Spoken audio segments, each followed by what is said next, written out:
کہ سائنس آج تسلیم کرتی ہے کہ 100% صحیح ہے. انشاءاللہ ہو سکتا ہے کہ 50 سال بعد، 100 سال بعد، 200 سال بعد سائنس یہ بھی تسلیم کریں گی کہ جنت ہے، دوزخ ہے، جن ہے، اینجل ہے، اور یہ بھی تسلیم کریں گی کہ پہلی جوڑی آدم اور بیوی ہوا تھی. I am Wasim Bhandari. I am from Bijapur, Karnataka.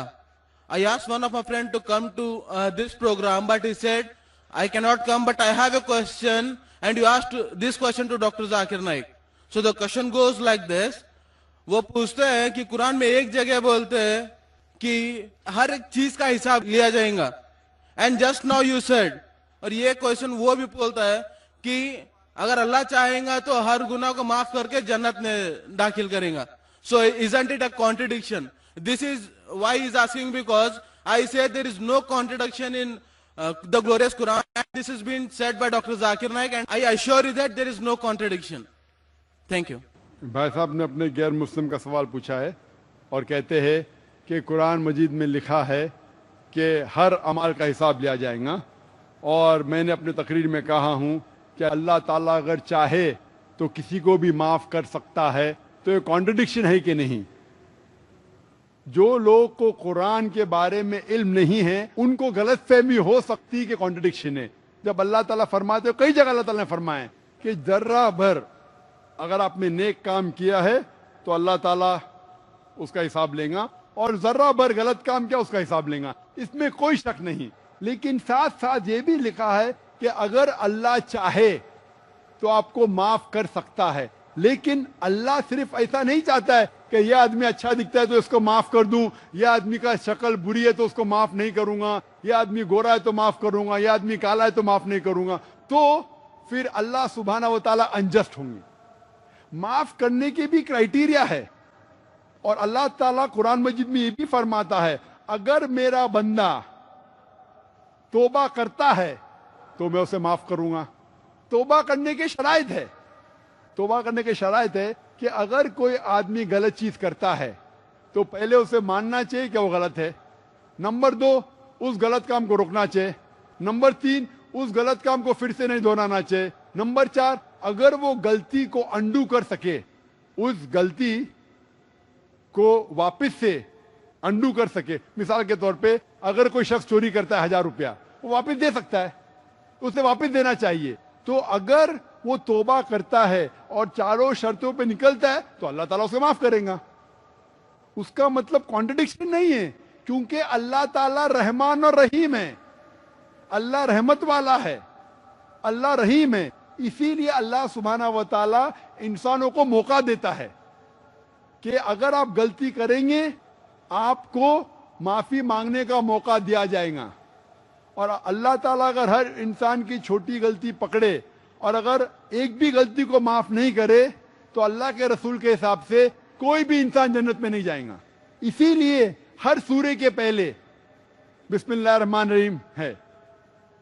سورہ توبہ سورہ نمبر 9 چھوڑ کے ہر سورے کے پہلے لکھا ہے بسم اللہ الرحمن الرحیم، اللہ کے نام سے جو رحیم اور رحمت والا ہے. کیونکہ اللہ سبحانہ و تعالیٰ دیالو ہے، He is loving, He is merciful, He is beneficent. اس میں کوئی کانٹرڈکشن نہیں. اللہ سبحانہ و تعالیٰ میں موقع دے رہا ہے توبہ کرنے کا اور صحیح راستے پہ آنے کا. Hope that answers the question. جی تو دوستو یہ تھی ہماری آج کی ویڈیو. امید کرتے ہیں کہ آپ لوگوں کو پسند آئی ہوگی اور آخر تک دیکھ لی ہوگی. دوستو یہ ویڈیو بہت انفارمیٹیو ویڈیو تھی. آپ لوگوں نے دیکھا کہ ہندو پنڈت نے ہندو کو کیا جواب دیا، اور اسی طرح کے سوال ڈاکٹر ذاکر نائک صاحب سے بھی کیے گئے. تو ڈاکٹر ذاکر نائک نے بہت بہترین جواب دیا اور بہترین طریقے سے اس کو سمجھایا. دوستو ہر چیز کا علم جو ہے وہ قرآن پاک میں ہوتا ہے. اگر ہم لوگ قرآن پاک کو صحیح طریقے سے پڑھیں گے تو ہمیں سچ اور جھوٹ سب چیز کا پتہ چل جائے گا. اور ہاں، ڈاکٹر ذاکر نائک نے سائنس کے بارے میں بھی بات کی. تو دوستو سائنس اتنا ایڈوانس نہیں ہے جتنا قرآن پاک ہے. قرآن پاک میں بہت سی باتیں 1400 سال پہلے کی گئی ہے. تو دوستو امید کرتے ہیں کہ آپ لوگوں کو ویڈیو پسند آئی ہوگی. ویڈیو آپ لوگوں کو کیسی لگی کمنٹ سیکشن میں ضرور بتانا اور اپنے رائے کا اظہار بھی کرنا. اپنا بہت سارا خیال رکھیے. اجازت چاہتے ہیں. اللہ حافظ.